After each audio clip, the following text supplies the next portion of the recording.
Nyamai. Now, tonight, we are still talking politics, and we have a story for you on Mr. Wefula Chebukati. I have to say, he has been the man of the hour for quite a long time. What does his journey look like? He will be revealing to us very shortly. And also in business, Stanbic performance is coming up. And in sports, we will hit it off with Karen Kibet with all the action. But first, let's have the highlights.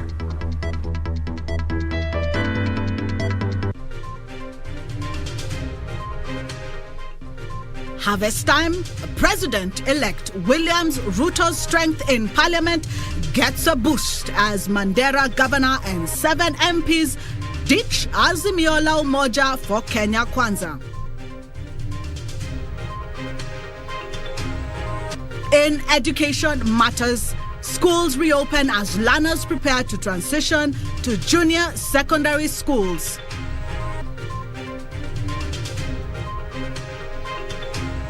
This is not right. 3 residents of Mombasa file a petition to compel IEBC to conduct postponed gubernatorial elections in Mombasa and Kakamega.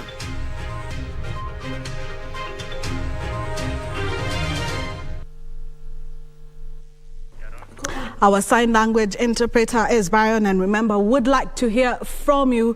If you have any story that you would like to share with us or any information, you can send us your comments on KBC Channel 1 on Facebook, Twitter, and Instagram. Now, Azimio la Umoja leader Raila Odinga has suffered a huge blow after one of his principals, Ali Roba of the United Democratic Movement UDM party, joined the Kenya Kwanza Alliance.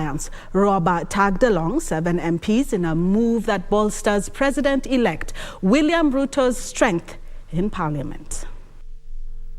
Smarting from the loss of garnering majority members in the National Assembly, President-elect Dr. William Ruto is now casting his net wide to ensure he has the requisite numbers to push his administration's legislative agenda.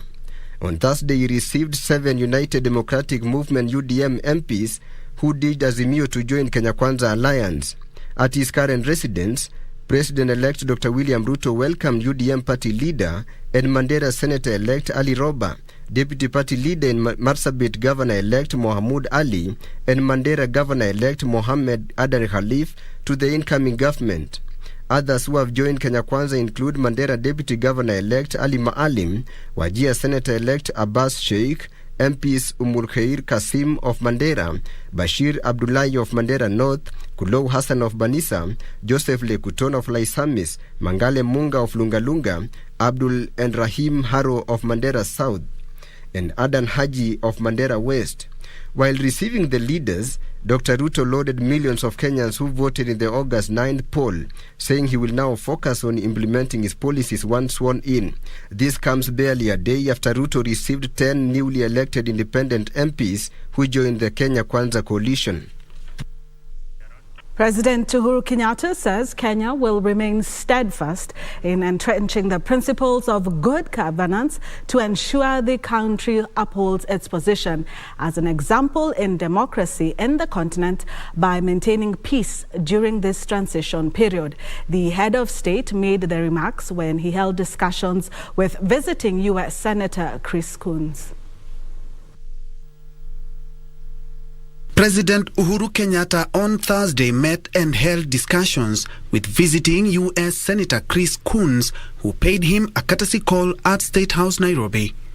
Senator Coons, who is leading a congregational delegation of U.S. Senate and House representatives, commended President Kenyatta for ensuring peace and stability prevailed during the election period.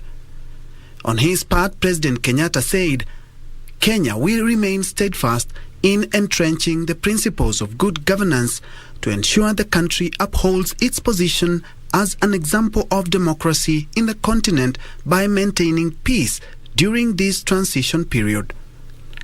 Later, the congressional delegation from the United States in the company of U.S. Ambassador to Kenya Meg Whitman held talks with President-elect Dr. William Ruto at his current office, Nairobi County.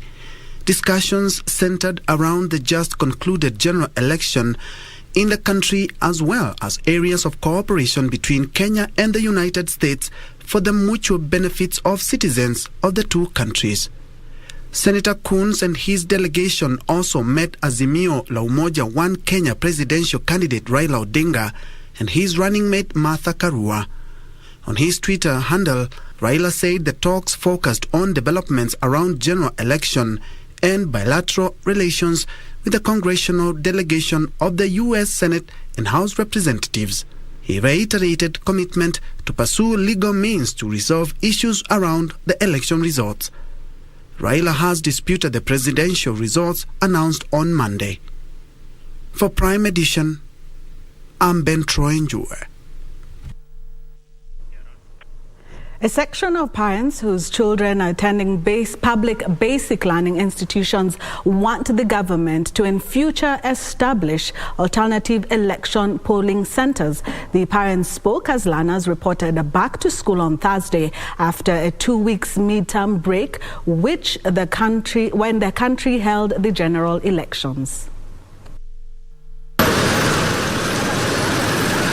At the railways bus station in Nairobi, parents and students stranded from 5 a.m. due to confusion in booking seats in public service vehicles. We were here by around 6, and the buses, some have left, some have not left. Actually, there's no bus as we're speaking now. So there are students who had been booked early in the morning, and they couldn't get, to go to the buses because they were full. So we are stranded. We are trying to work on how to, secure a bus for the children who are going to, some of those schools in Western. It is the same script, different cast at Afya Center. The shortage of vehicles leading to scrambling and hiked fares. Tangu tukuja hapa tumesimama sana, hakuna magari ya kwenda Kitui. Hata na leo ni siku ya kufungua shule na tuone dalili ya magari imekosa. However, at the Green Park Termini, things appear to be more orderly with students boarding their respective school buses.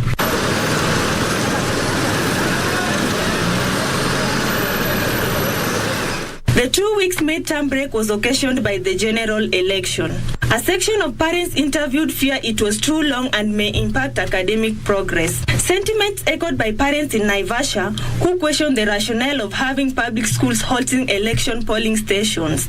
Na tena unakuta ya kwamba unarudishwa tena uweza kulipia huyo mtoto shule. Na unakuta ya kwamba gharama hairudi chini. Unakuta ya kwamba maisha inaendelea kuongezeka. Hata kama ni school fees unaambiwa tu hautapunguziwa. Kwa hivyo kama serikali na kama idara ya elimu inaweza kutengeneza mambo yaweze kurudi vile ilikuwa, maybe kuanzia next year inaweza kuwa ni mzuri. Wewe kama mzazi hauna hiyo time ya kuplan. Hebu imagine kama uko na watoto watatu na kila mwezi unafaa kulipia watoto watatu wote school fees. Utaweza kweli? So I think pia hapo wakati tulikuwa tunalipa kama miezi mitatu, unapewa grace period ya kujipanga. Unajipanga na pesa yako. Income ni kidogo, alafu expenditure ni kubwa. So unajipata huwezi pata hiyo limit ya kulipa school fees in the time. Huwezi. This as Rift Valley Regional Director of Education Jared Obiero assured parents and learners that schools are ready to ensure the second term syllabus is covered.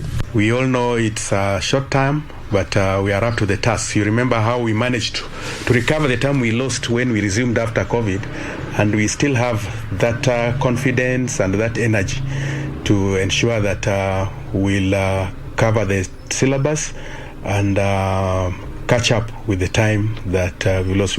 The region has over 8,000 schools. A spot check by KBC Channel 1 established that most schools in Nakuru City and its environs had already opened and learning had started in most of the day schools. For Channel 1, I'm Cheryl Abade. Still on education matters, where Education Cabinet Secretary Professor George Magoha has called on parents and teachers to guide grade 6 learners who are yet to join junior secondary on the selection of their preferred schools. Magoha further also said parents have a free will in the choice of their children's schools. The Education Cabinet Secretary, who was in Kiambu County to commission construction of classrooms for the junior secondary,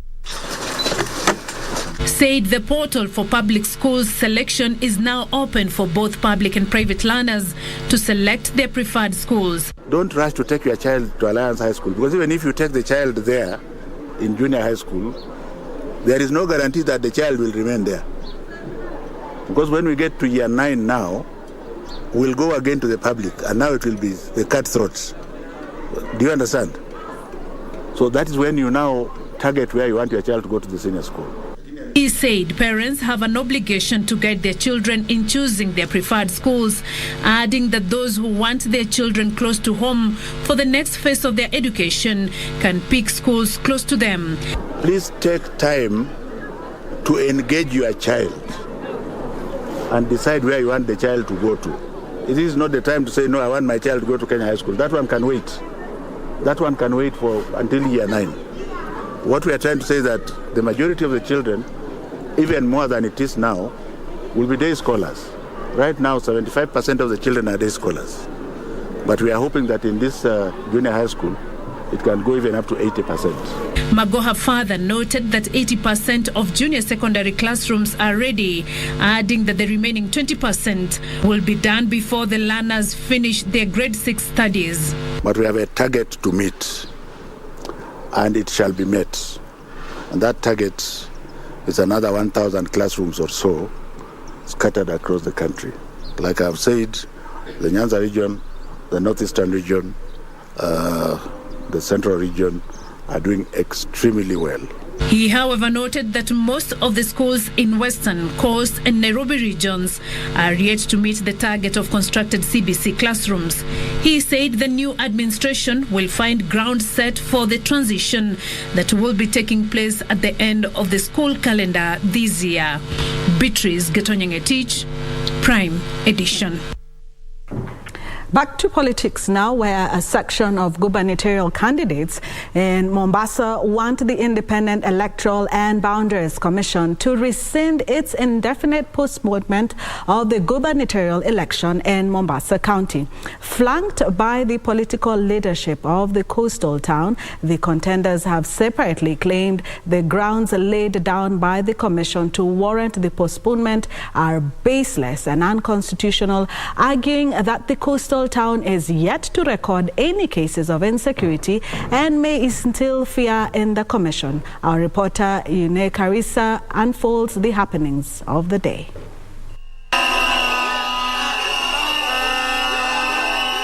Wednesday morning outside the Mombasa Law Courts,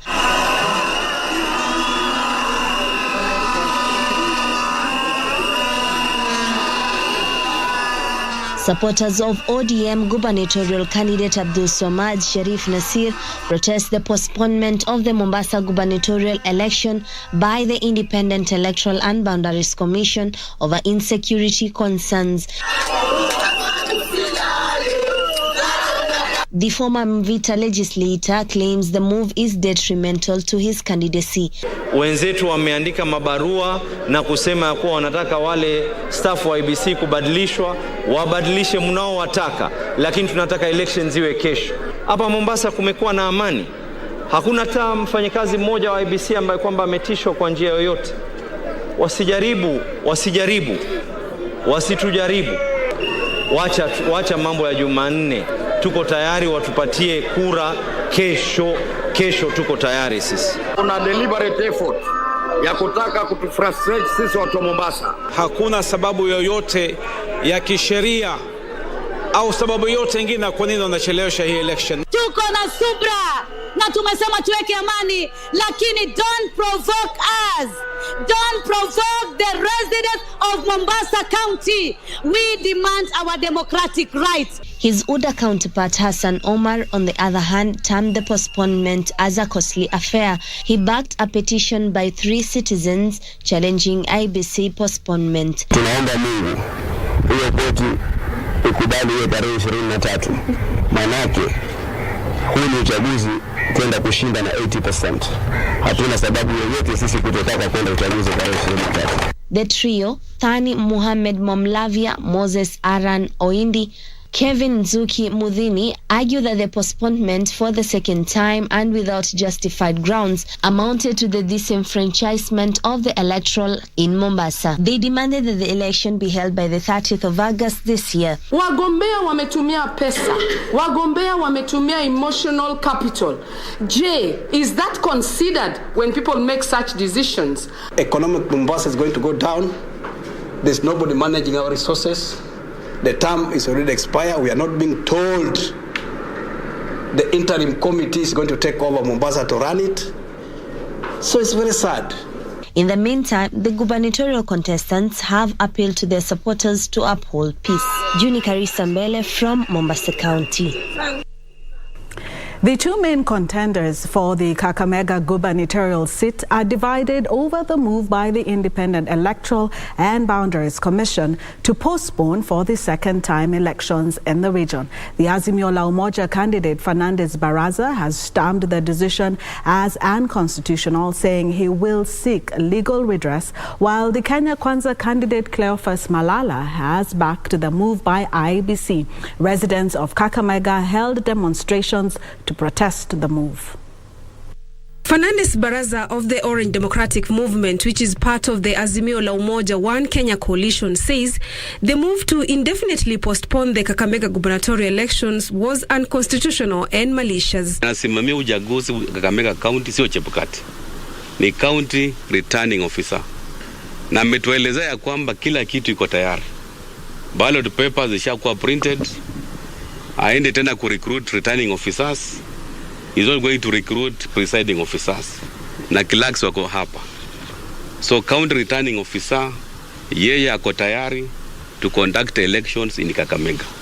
However, his rival Cleophas Malala of the Amani National Congress, which is under the Kenya Kwanza coalition, backs the decision by the Wafula Chebukati-led Independent Electoral Boundaries Commission, calling on his supporters to exercise patience. Our individual aspirations cannot supersede the interest of our country, and therefore we are saying that there is no hurry. So long as we have peace in Kenya, so long as we achieve tranquility in our country, we can hold elections at any time when IBC thinks that it is appropriate to have elections in Kakamega. However, the decision seems not to have gone down well with the electorate in Kakamega County.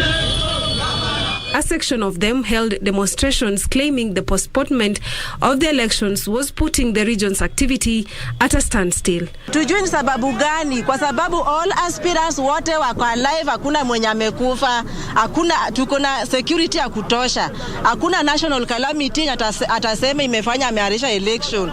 Tunamuomba atuaje tuchague viongozi wenye tulikuwa tumepanga kuchagua. Kazi wa Kakamega tuko tayari kupiga kura kuchagua gavana wetu ambaye atatufanyia kazi. Bwana Chebukati, turuhusu usichezee wakazi wa Kakamega County. We are ready to vote for governor to work for us. For Prime Edition, I'm Zainab Said.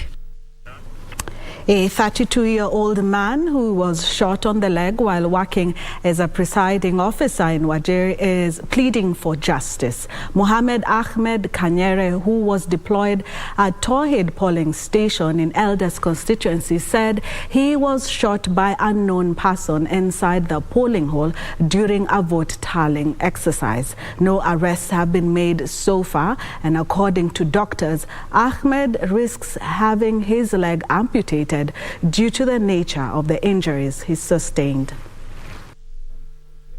At the Wajir County Referral Hospital, Mohammed Ahmed Kanyare is still recuperating.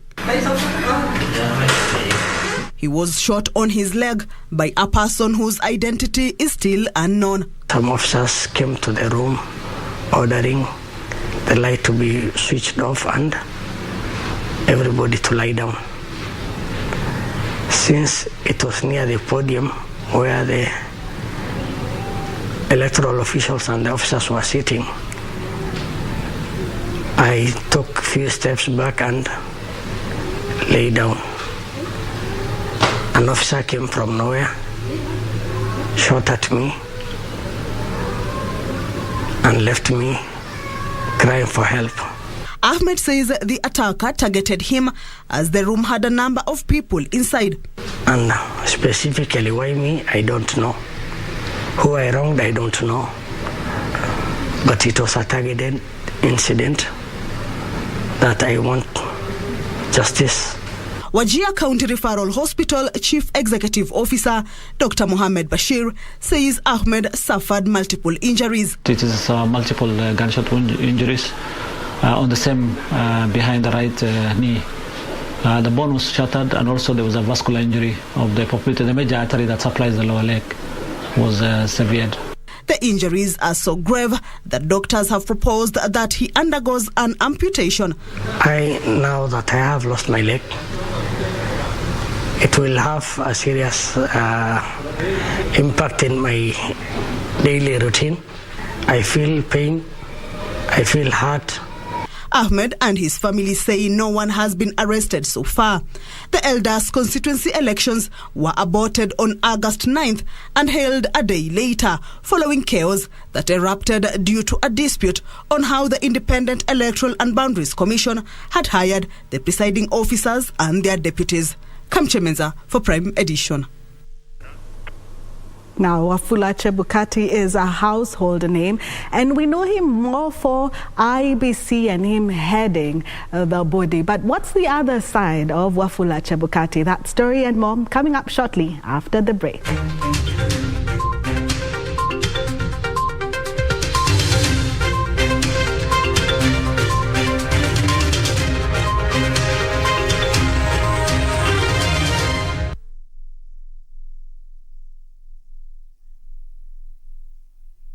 Pata ulimi na mafikira kama sikiza tune kwenye simu yako, bonyeza *811 *815 #. Hey, my friend, ulimi ni kama msumari na mafikira ni kama nyundo. Hizo vitu mbili zikishikana, zinaweza jenga ama zinaweza bomoa. Kina sita tafadhali, hebu fikiria hiyo kitu nataka kuniambia kabla nishike hii simu. Kama unataka kunibomoa, toa hiyo simu kwa masikio. Unaona hiyo kitu ya red? Finya hiyo kitu ya red. Kupata ulimi na mafikira, bonyeza *811 *815 *811 *815 #.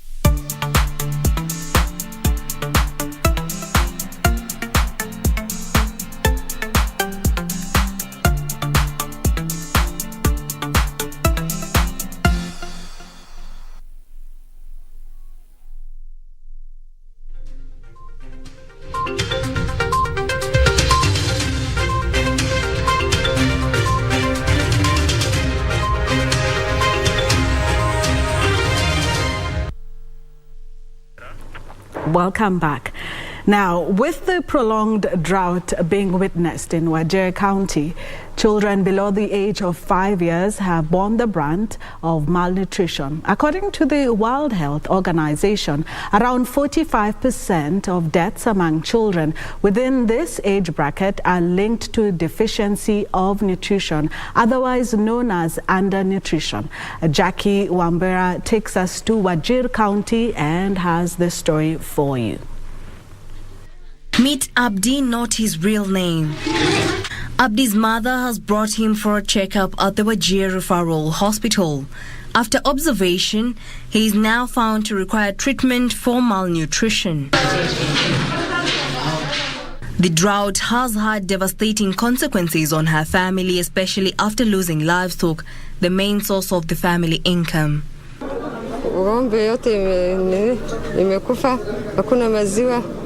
Wajir County is one of the counties that is currently experiencing severe drought.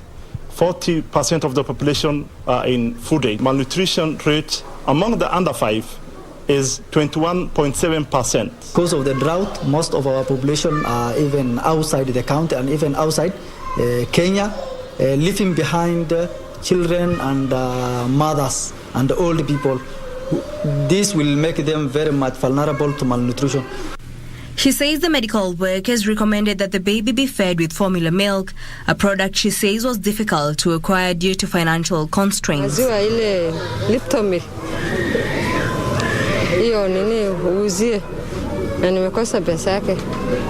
Abdi's health seemed to be deteriorating.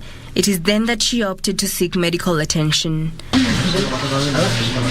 At the pediatric ward in Wajir County Referral Hospital, a 3-year-old has been admitted after suffering from acute malnutrition. The child came with complaint of diarrhea. The child also had swelling of the body. The child also had cough. On measurements, the child was found to be severely malnourished. The toddler is among the number of children malnourished for long periods due to the prolonged drought. The mother is from very far place, that's about 120 kilometers from here. The mother was a pastoral. Because of the drought, she lost a lot of herds of livestock. In the process, the child got malnourished. During this drought, daily we usually admit 2 to 3 children. That's daily. Her family was barely getting any food. After being diagnosed with acute malnutrition, she began receiving treatment to help her regain her health. Immediately after we admit a child, we start with a feed called F75, where the child usually stays for the first 3 days. Then we transit it to F100, which we expect a lot of weight gain. At this stage, we don't expect a weight gain. The child also had a very poor appetite, hence is using an AG2. So this type of feeding method we are not currently using for this child is NG2, because the child is not feeding orally. In a separate instance, this 2-year-old is among children who have received treatment and are showing signs of improvement. Basically, today is the 10th day. The child is doing very well. During admission, the child was very weak. The child was also lethargic and had a very poor appetite. To gauge the level of malnutrition a child is experiencing, medical personnel measure a child's mid-upper arm circumference.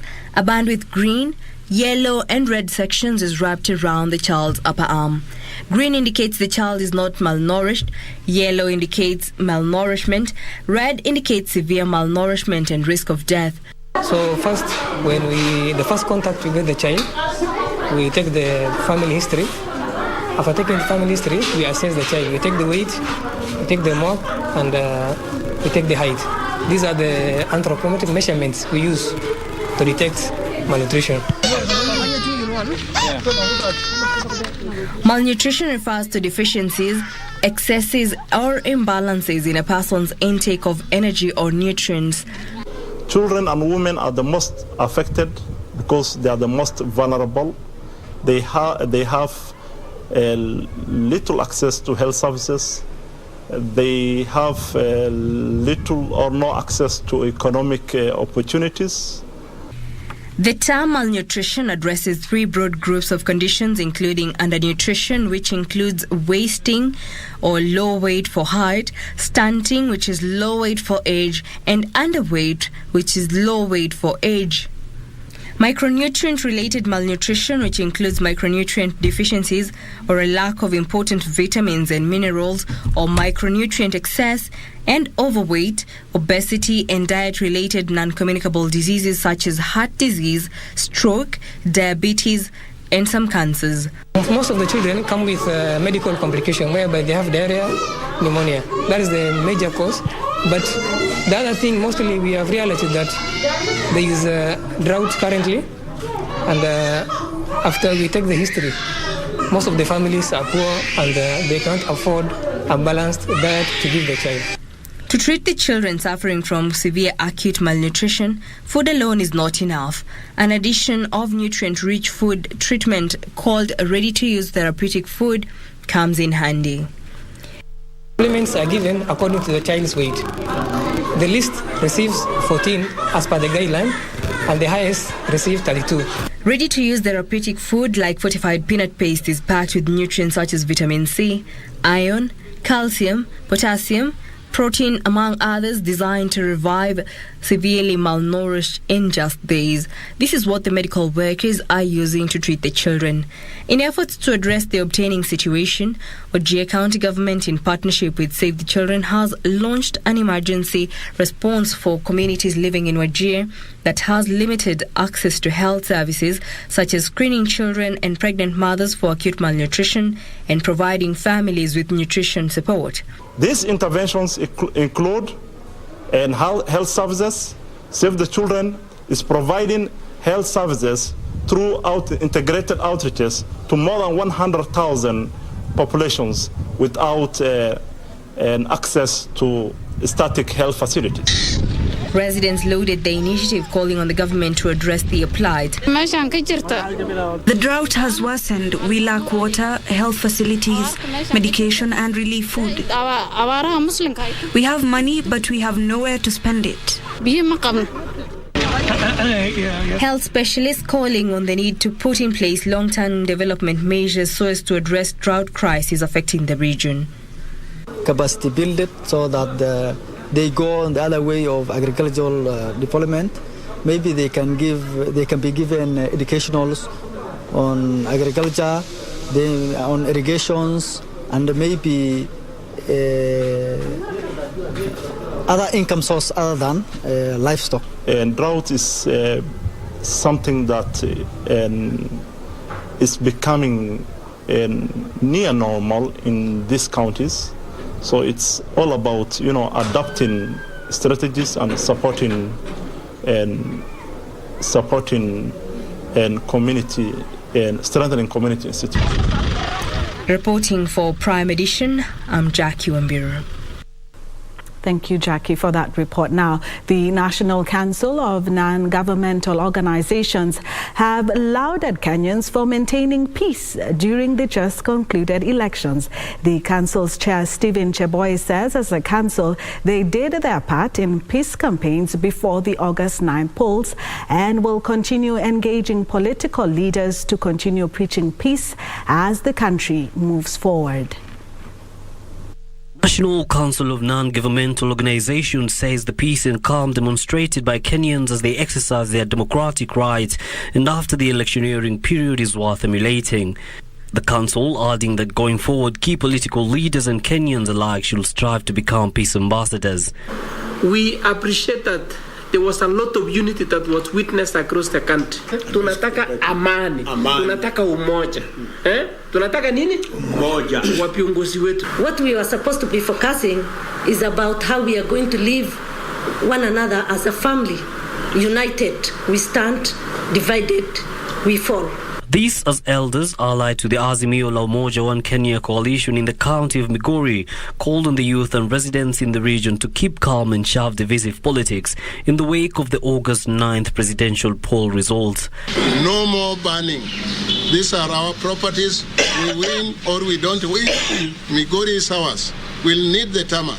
All those you have destroyed is an illegality. And in Isiolo County, supporters of the winners of various elective seats in the just concluded general elections have been cautioned to be sensitive even as they celebrate.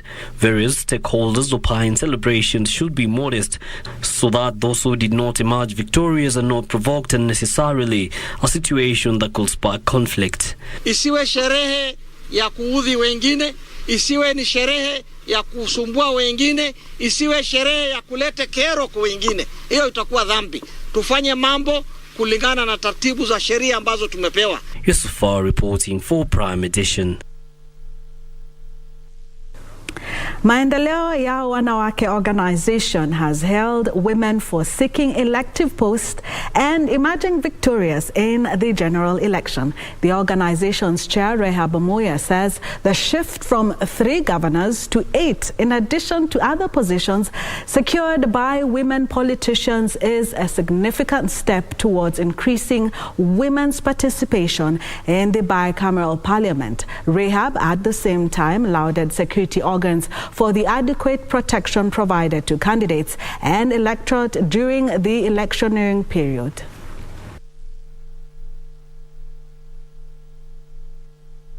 We are glad that the campaigns we did in 2017, we were able to get quite many MCAs, 3 governors.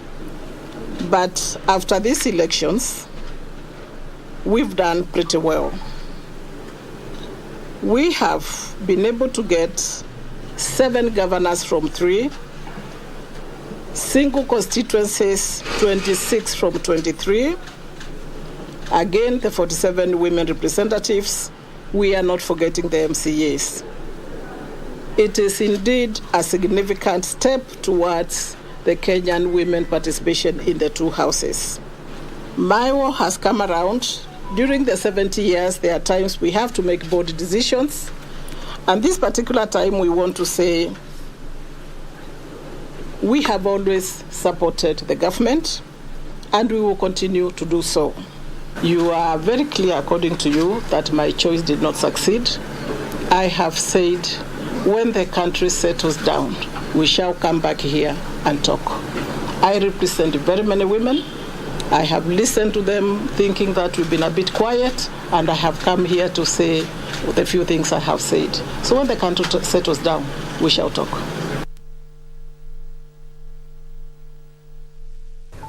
Now, this is a story that I was looking forward to. Now, born in 1961 in Bungoma County, Wanyonyi Wafula Chebukati is no doubt a household name in Kenya since his appointment to head the country's electoral body, the Independent Electoral and Boundaries Commission, as he gears up for retirement in January 2023. So does beg the question, is Chebukati a hero or a villain? To ensure that the provisions in the law are followed. 61-year-old Wafula Chebukati, the man who has overseen all the elections since 2017, having come in on January 18, 2017, courtesy of President Uhuru Kenyatta's appointment. The intrigues that surrounded the resignation of the previous electoral team would certainly make Chebukati not anticipate his new role at the helm of the Independent Electoral and Boundaries Commission to be a walk in the park. We are coming in office when the exercise is going on, voter registration is going on. So we are going to hit the ground running to ensure that all processes and systems involved are in place. Of course, our long-term goal is to ensure IEBC has proper systems in place and processes so that not every year come in, come out election year, we have to redo these things.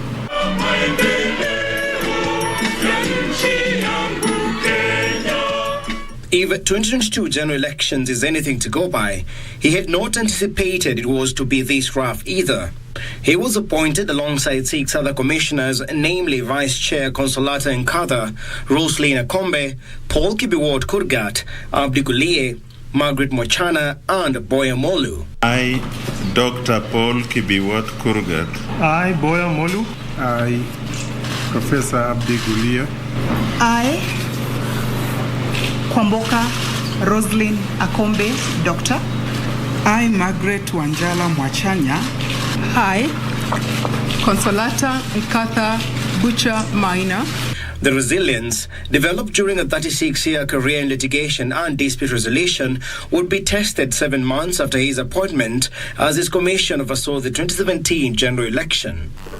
To our brothers who were worthy competitors, we are not enemies. We are all citizens of one republic. With Uhuru Kenyatta getting elected for a second term as president, the opposition, led by Raila Odinga, would successfully petition the Supreme Court to nullify the result, and a repeat election was sanctioned.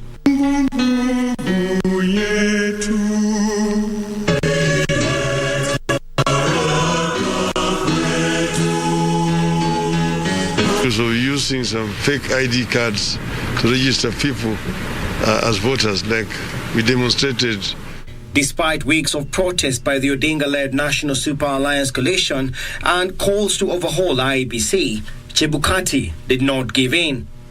However, Commissioner Roslyn Akombe could not sustain the pressure, quitting before the repeat polls, claiming that some commissioners were partisan and the commission could not deliver a credible election. Although Chebukati reinforced Akombe's claims, adding that commissioners had voted down his intended reforms based on political affiliations, he would oversee the repeat presidential election in which Uhuru Kenyatta was re-elected after Raila Odinga refused to contest. The commission had weathered the storm, or so it thought. In April 2018, the commission was once again making the headlines after the chair, Wafula Chebukati, suspended CEO Ezra Chiloba over what he termed as gross misconduct at the commission, a suspension that would eventually lead to Chiloba getting fired. I'm told they're locked, so that's fine. I cannot force myself in. The development would see more changes at the commission as 3 commissioners, namely Vice Chair Consolata Nkatha, Paul Kurgat and Margaret Mwachanya, resigned. This would leave the commission with a lack of quorum. In 2021, at a time when political campaign mood ahead of the 2022 general election was picking up, Chebukati and IEBC would get a boost as President Kenyatta nominated and appointed 4 new commissioners, Juliana Cherera, Francis Mathenge Wanderi, Irene Masit and Justus Abonyo, after they were cleared by the National Assembly. This move was aimed at helping the commission attain quorum while making major decisions as well as restoring its integrity. Fast forward to August 2022 as Kenyans headed to the polls to elect new leaders. Kenya will hold its 12th general election since independence and its 7th since the introduction of multi-party democracy in 1992. And this will be the 3rd general election to be held under the Constitution of Kenya 2010. Kenya is also on the verge of transition of power through an election for its 5th president. This momentous occasion will be in the hands of 22,120,458 registered voters. To Chebukati's relief, the voting process was quite smooth, or so it appeared, with few cases of malpractices being reported across the country. With voting closed and winners of various elective posts announced, the ball was now in IEBC's court as the citizenry waited anxiously to know who would be announced the 5th president of the Republic of Kenya. And waiting they did. After 6 days of vote tallying, with constant updates on the progress being made by Chebukati, the D-Day came. Monday 15th August kicked off filled with anxiety as supporters of both camps awaited Chebukati's big announcement. The national returning officer, as per communique to the media, was to name the presidential winner at 3 p.m. A 2-hour delay would see chaos erupt at the National Tallying Center, the Bomas of Kenya, as agents and politicians allied to opposing camps clashed.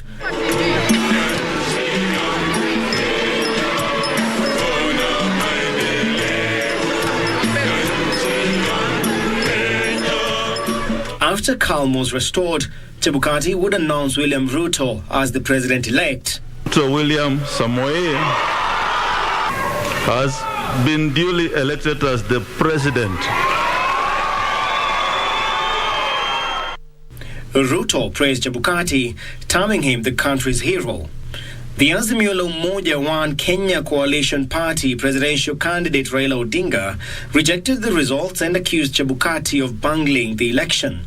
Avoidance of doubt, I want to repeat that we totally and without reservations reject the presidential results announced yesterday by Mr. Chebukati.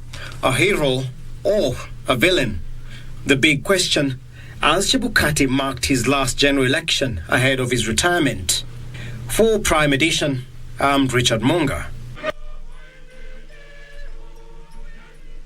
At least 26 people have been killed and dozens more injured in forest fires that have devastated northern Algeria. Elsewhere, Mali says France has violated its airspace and delivered arms to Islamist militants in an attempt to destabilize the West African country. Details in our international roundup.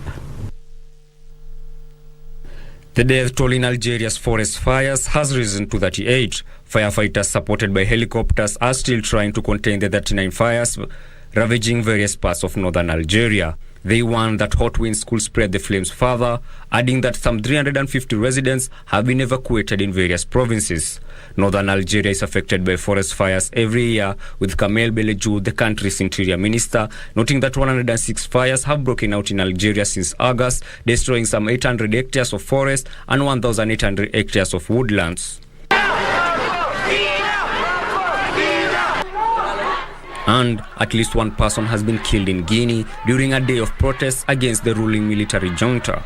Reports from the capital, Conakry, say a teenage boy was killed by security forces as the motorcade of the military leader, Colonel Mamadi Doumbouya, passed through the city. An opposition group says a second young man was also shot, but police have denied this. Clashes broke out during the day as demonstrators hurled stones at officers who retaliated with tear gas. Several people have been arrested. Guinea's military, which seized power last year, has banned all demonstration and it has pledged to move to civilian rule within 3 years. Elsewhere, 21 people have been killed and 33 others injured in a huge explosion that ripped through a crowded mosque in Afghan capital Kabul. The blast, which occurred during the evening prayers, left the mosque's imam among the dead. It is still unclear who is behind the attack, a week after the prominent so-called Islamic State killed a pro-Taliban cleric in a suicide bomb blast also in Kabul. Islamic State has emerged the most potent enemy of the Taliban, who seized control of Afghan last year. In the meantime, 4 people have died and 20 others were wounded in a pre-dawn shelling of the residential area in the eastern Ukrainian city of Kharkiv. In the southern Slobidski district, one of the missiles hit a 4-story dormitory, partially destroying it. Separately, Russian missile attacks in the town of Krasnogard, about 100 kilometers southwest of Kharkiv, destroyed several residential buildings in strikes that left 2 civilians dead and 2 others injured, including a 12-year-old. For Prime Edition, I'm Samuel Karaoke.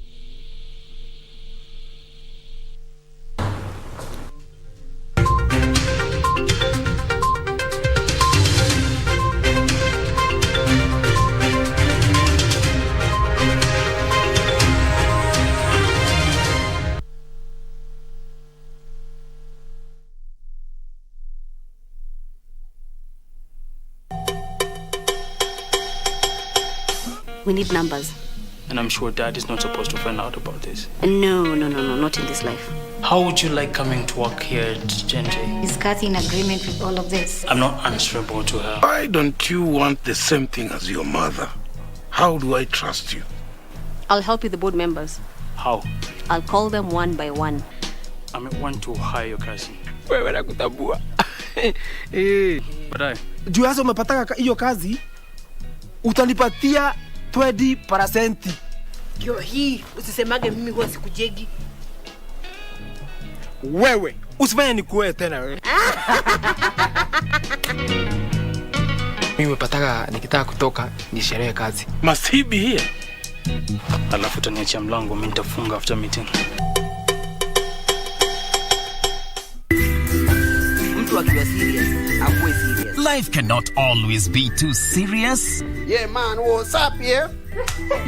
Hello? We've got to take some time off and laugh and laugh. And we tickle you down with lots of laughter. That's why I'm saying I'm who is who.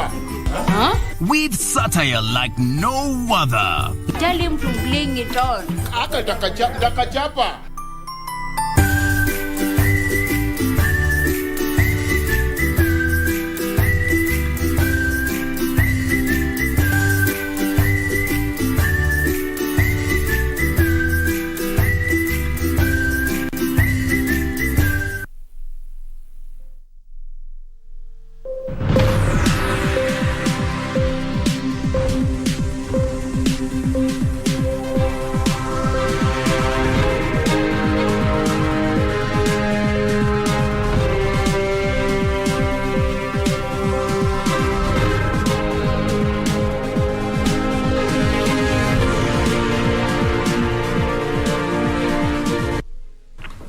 Welcome back. It's now time for business, and we start with some good news in the coffee sector, where coffee prices increased by 4% in the latest auction at the Nairobi Coffee Exchange, with a 50 kilo bag retailing at an average of 32,249 shillings. The top grade coffee was auctioned at 798 shillings and 49 cents per kilo.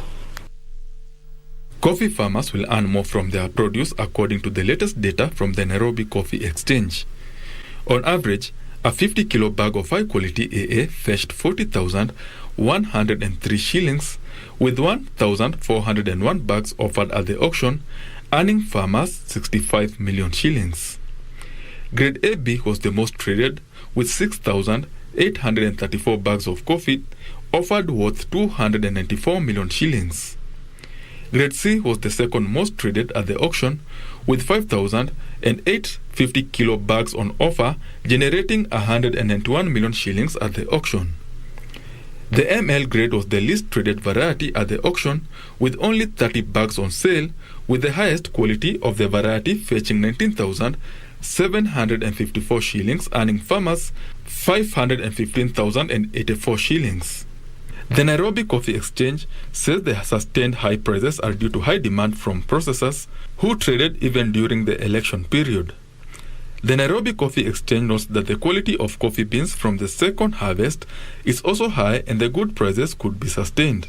In total, the latest figures indicate that as at 16th of this month, a total of 15,823 bags were traded on the floor of the Nairobi Coffee Exchange, selling at an average of 32,350 shillings, earning farmers 630 million shillings.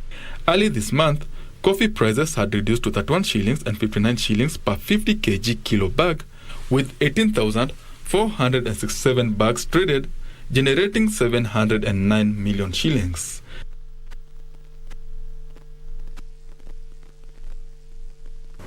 Normal business activities have resumed in major parts of the country, with the back-to-school rush accelerating the process, while applauding Kenyans for conducting themselves peacefully during the electioneering period. Business leaders led by the Kenya National Chamber of Commerce and Industry noted that the country cannot afford another sluggish nation building, as has been witnessed as campaigns and elections picked.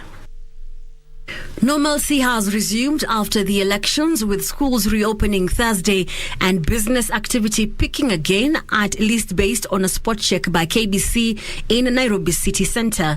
The situation is replicated in other urban centres such as Mombasa, Kisumu, Nakuru, with the back-to-school rush accelerating business activities.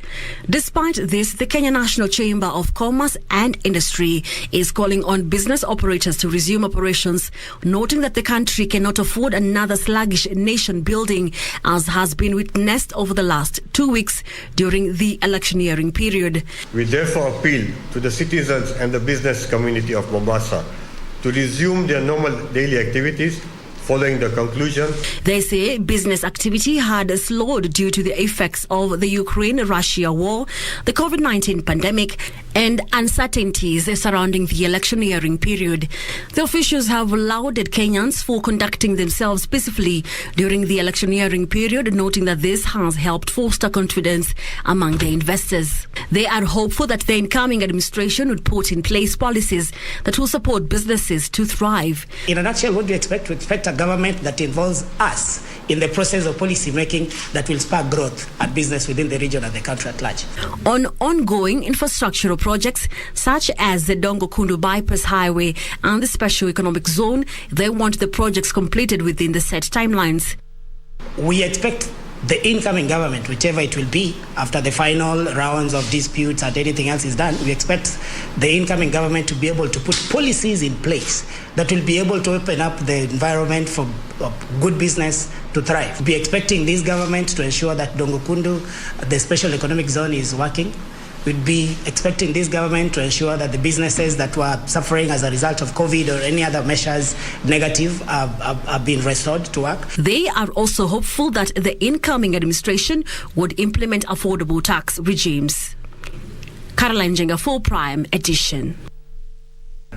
The Kenya Bureau of Standards targets to certify 100 welders this financial year as part of the reforms to formalize this sector.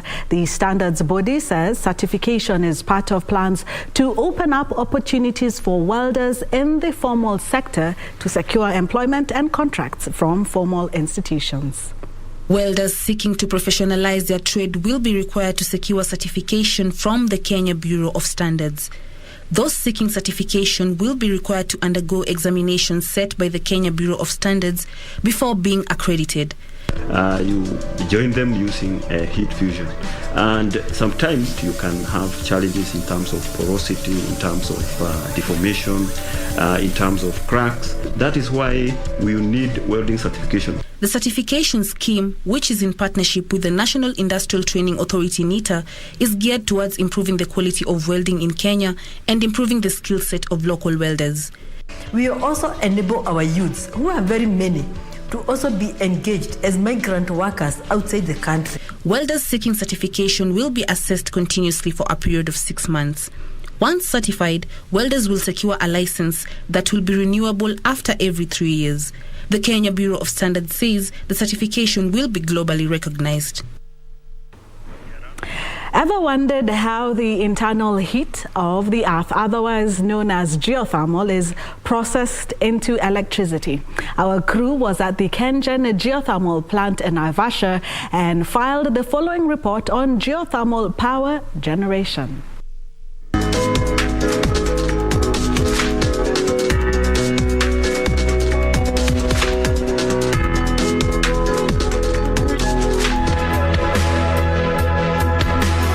We are here at the Kengen geothermal generation plant in Naivasha to get to witness the process of geothermal power production. We're taken to the steam fields, the actual source of geothermal power.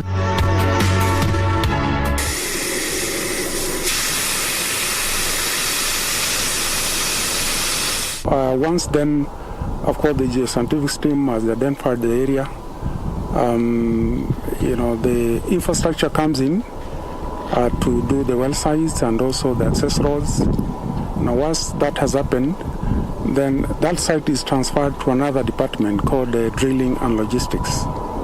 Now, drilling and logistics are responsible for drilling of the well. The team goes to the field, then we collect data, and that data is what is used to site the wells. A suitable site for us to be able to drill that well.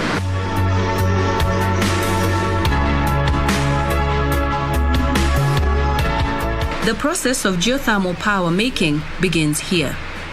The steam comes from the steam fields through steam inlets on either side of the plant to allow the steam to flow more efficiently into the turbine.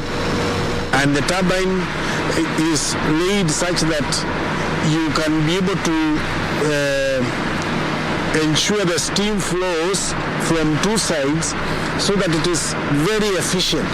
It expands very efficient from the first stage to the last stage.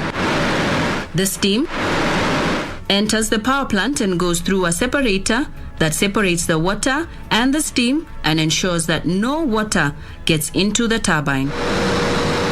Once the steam is at the plant, then we will take it through a steam scrubber, and the objective is to remove any water that has remained or that has come with the steam.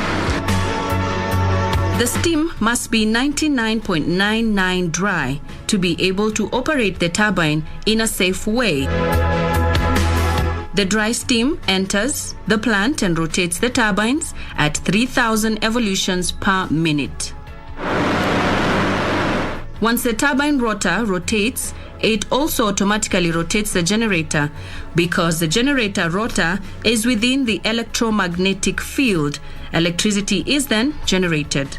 And once the generation or the turbine rotor rotates, then it rotates the generator rotor. The electricity is generated at 11,000 volts and later to 22,000 volts to be able to be transmitted to other areas. Once power is generated, it is transported from the generator through giant cables that are inside a protective cable casing that protects the cables from interference or accidents and carry the power cables from the generator to the transformers. We then go to the control room. So from here we can see the whole plant overview. Once the steam or the condensate has been used to turn the turbine, it is exhausted into the cooling tower basin and condensed back to water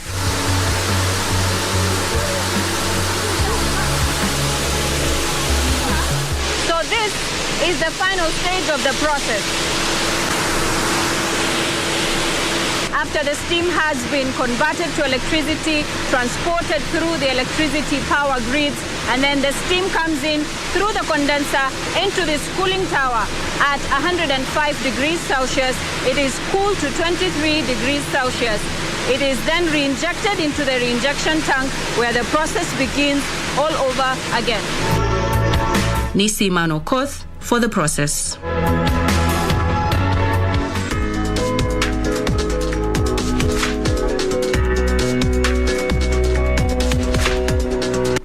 Thank you, Nisi, for that report. Now, if you are a safari adventurer keen on culture, wildlife and conservation in a remote area, then Naimuk Wildlife Conservancy in Samburu County is ideal for you. The conservancy is a successful result of the community embracing the idea of wildlife protection to advance their well-being.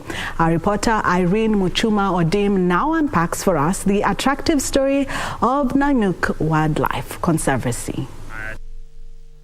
Stanbic Holding.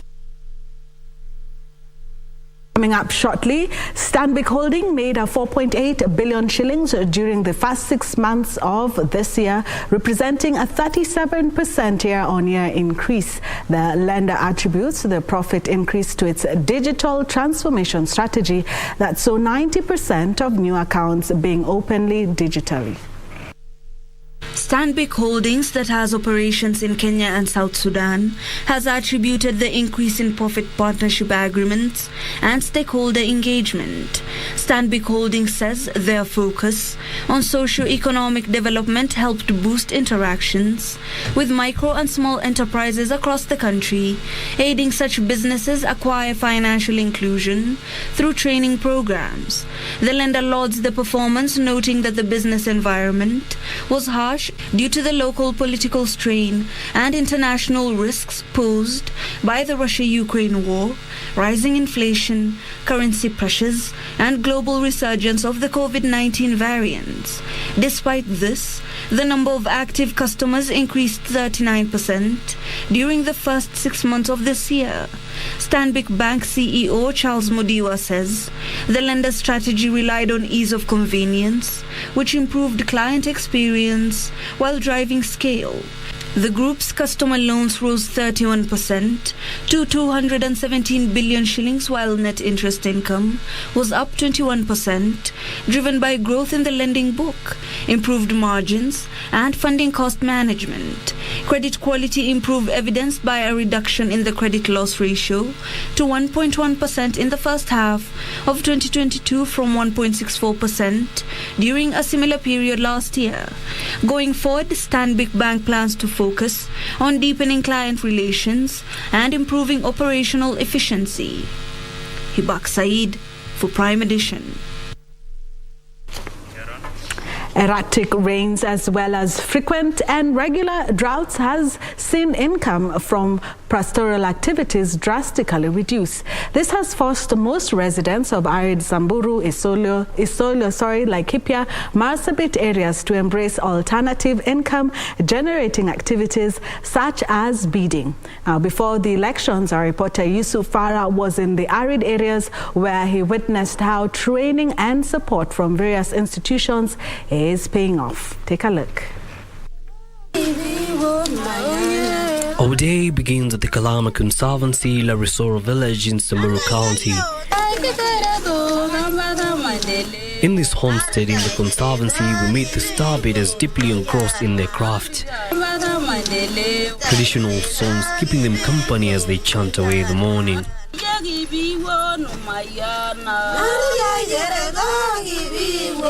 They are attentive in their art, their tools of trade, beads and thread.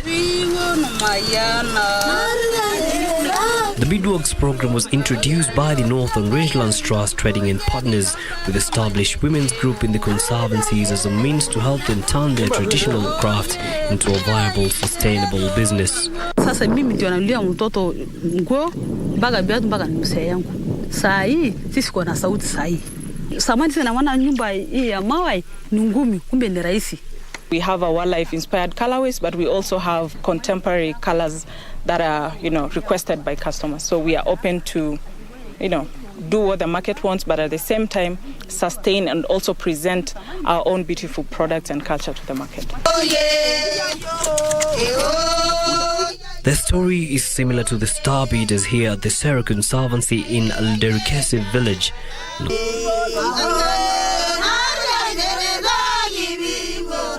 The star beaters say prior to this, they will be fully dependent on the men of the house on basic needs, which put them at a disadvantage whenever the men couldn't make ends meet.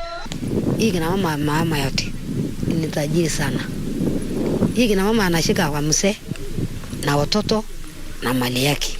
Sai mzee mbusi akihusika, mzee anakuuliza basi nataka basi tuuze hii mpaka ng'ombe, lakini samani hakuna mtu anauliza wewe.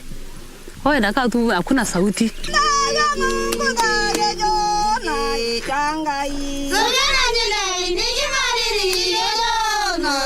Beadworks now has 1,190 active members. They enjoy market base both locally and internationally.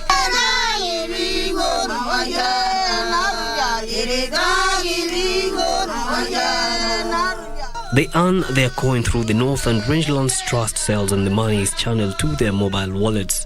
5% of the income is injected back to the Conservancy. The savings the star beaters here get from this business allow them to take advantage of the economic opportunities presented to them, and in this way not take care of just themselves and their families, but the community as well.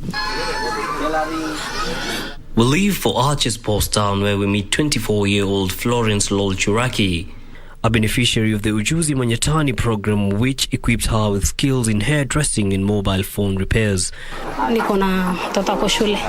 So, hiyo pesa ambayo napata kwa kosi yangu inanisaidia pia familia yangu, aswa wazazi wangu wananitegemea mimi.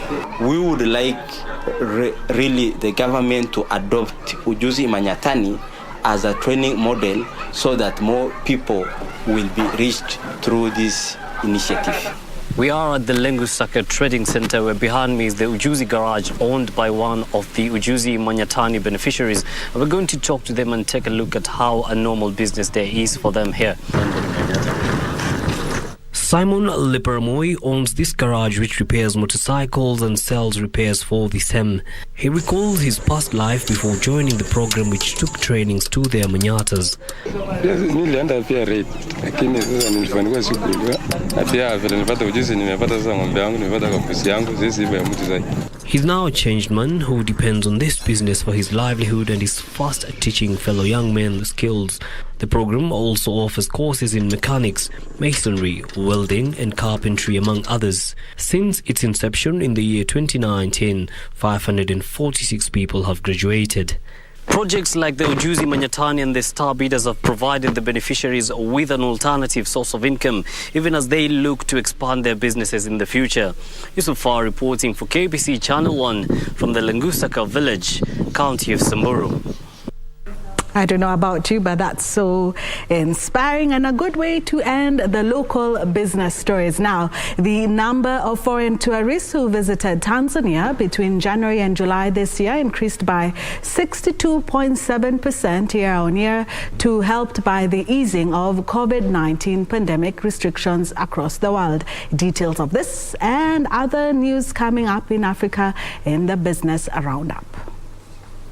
The National Bureau of Statistics says 742,133 foreign tourists visited Tanzania between January and July this year, compared to 456,266 tourists that visited the country during the same period in 2021.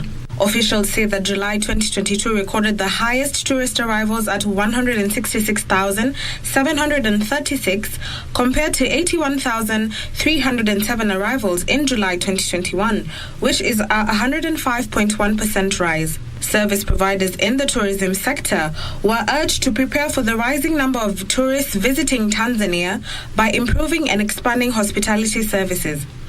The National Bureau of Statistics officials say the easing of COVID-19 pandemic restrictions across the world was likely to increase the number of tourists wishing to visit Tanzania. Meanwhile, Dubai-based Emirates Airline has said it will suspend flights to Nigeria from the start of next month as it has been unable to repatriate its money from Nigeria. The problem has arisen because Nigeria has restricted access to foreign exchange. Emirates says it has made considerable efforts to initiate dialogue with the relevant authorities for their urgent intervention to help find a viable solution.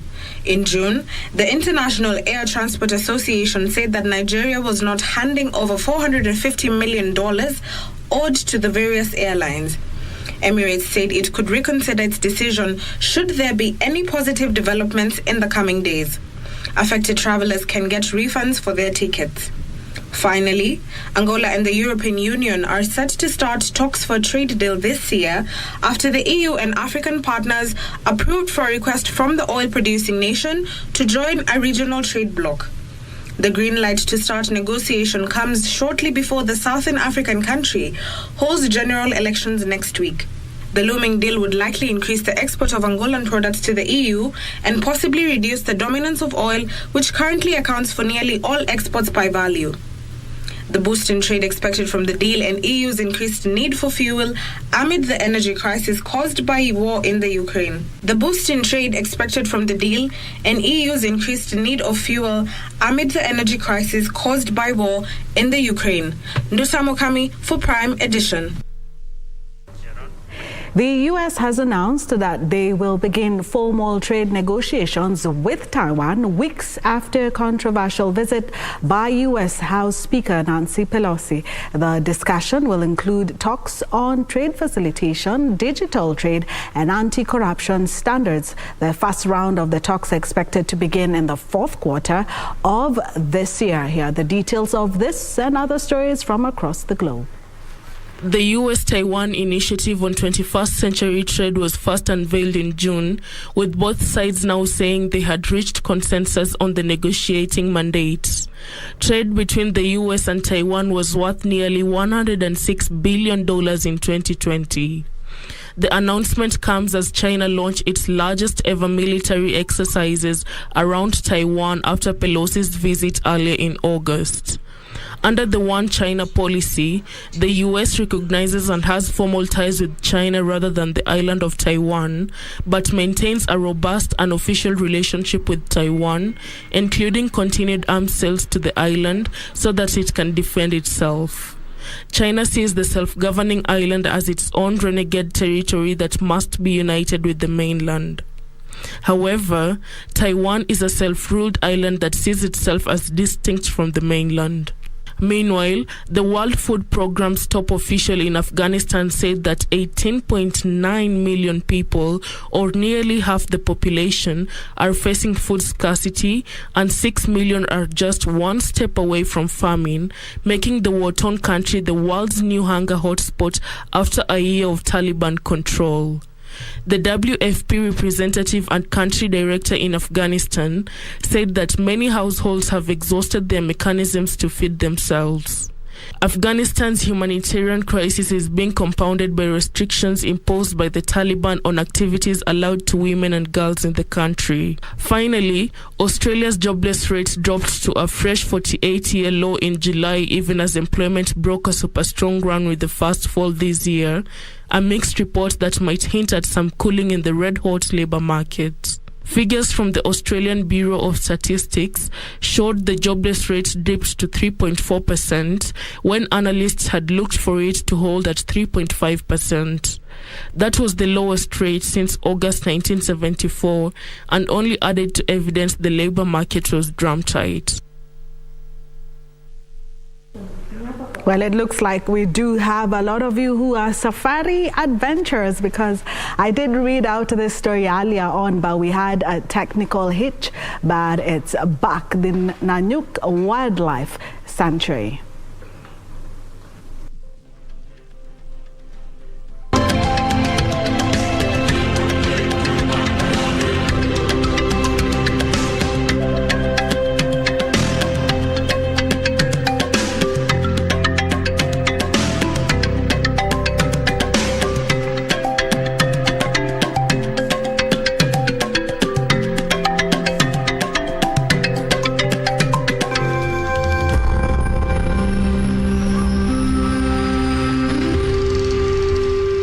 Established in 1995, the Nyamai Conservancy in Samburu County covers 850,000 acres and is managed by the local community, which has embraced wildlife and conservation.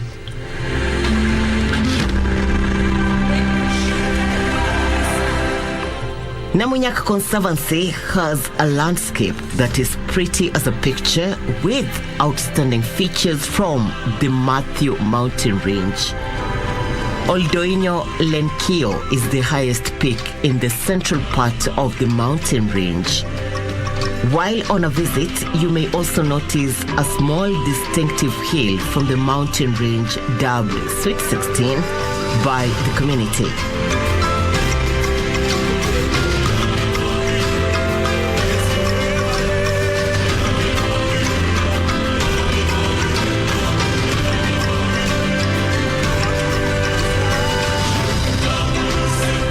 The lush vegetation of the forest is fed by several seasonal streams that crisscross the mountains as well as the river Ewasonyiro. The water and food sources here attract wildlife, among them herbivores and predators at times. And as they say, conservation can never work without the community. Nyamai is ideal for groups interested in exploring nature and making a destination a better place. The only county with an orphanage, a rotating orphanage, a real one, within the community conservancy. That tells you that community conservancies have really gone ahead and actually embraced the issues of conservation to an extent that they are giving their land to be used for those activities like the rhino sanctuaries, the elephant orphanage, and all these are putting money into the pockets because there is direct employment and there is indirect employment.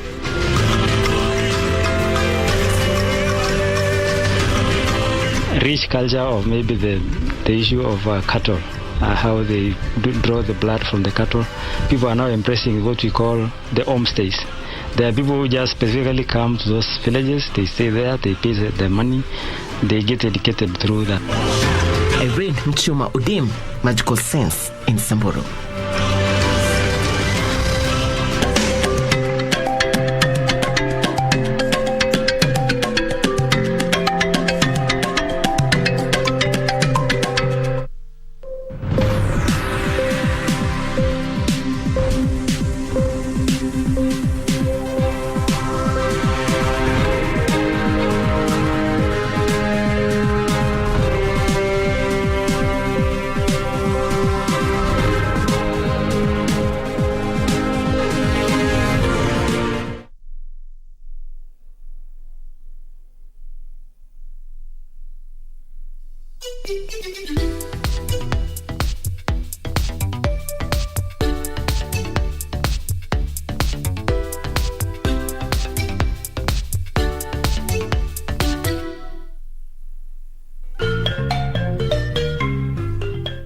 Wiki hii kwenye mkulima tutajifunza jinsi ya kupima mchanga na umi wake kabla ya kufanya upanzi. Bima atutembelee ndio tumueleze kama mchanga yake iko na viini mbaya zile zinaweza dhuru mumea.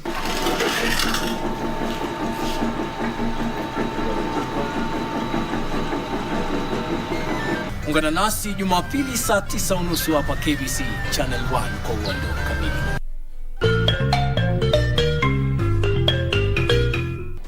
Do you have a news story to share with KBC?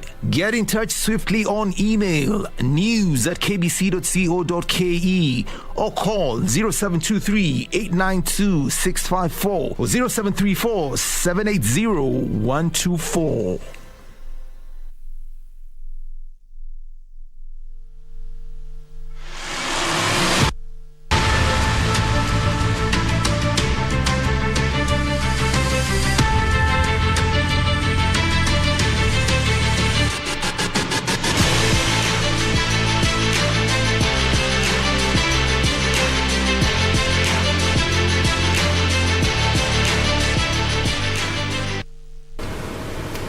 Welcome back. A very good evening to you. I do hope you're holding up well. Let's now shift focus to matters sports. My name is Karen Kibet. Now, the tennis sensation Angela Okutoyi is the LG SJOC Sports Personality of the month of July.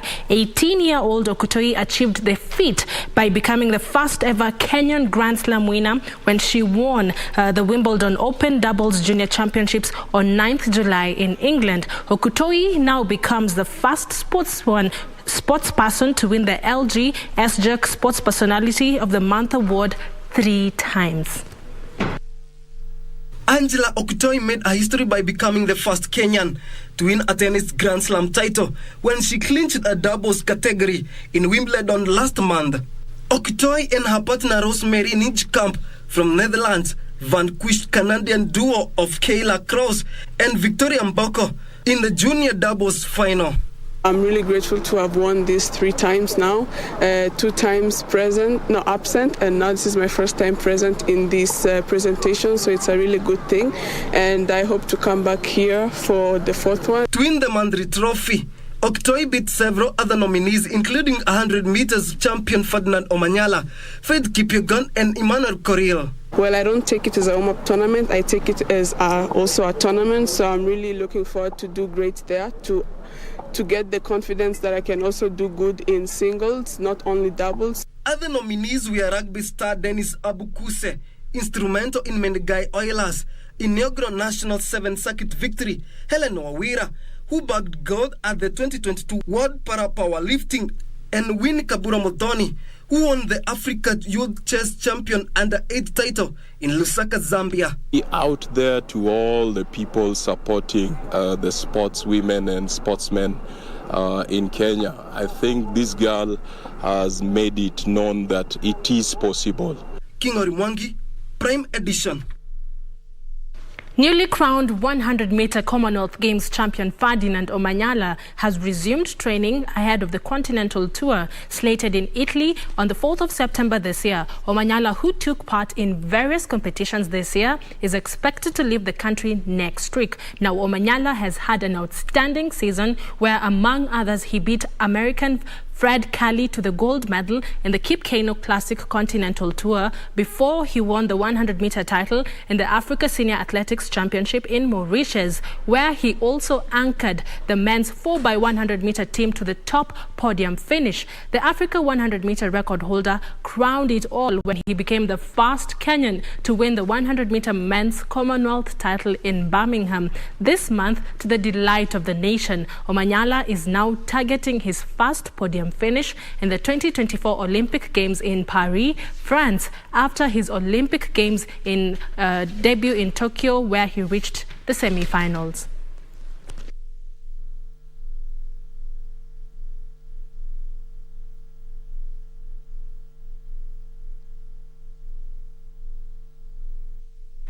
We sure do wish you, Ferdinand Omanyala, all the best. Now, on to matters football. Wolves have signed Sporting Lisbon and Portugal midfielder Mateus Nunes for a club record fee of £38 million. The 23-year-old Nunes joins Wolves on a 5-year contract. The midfielder, who was born in Rio de Janeiro, Brazil, joined Sporting in 2019 and made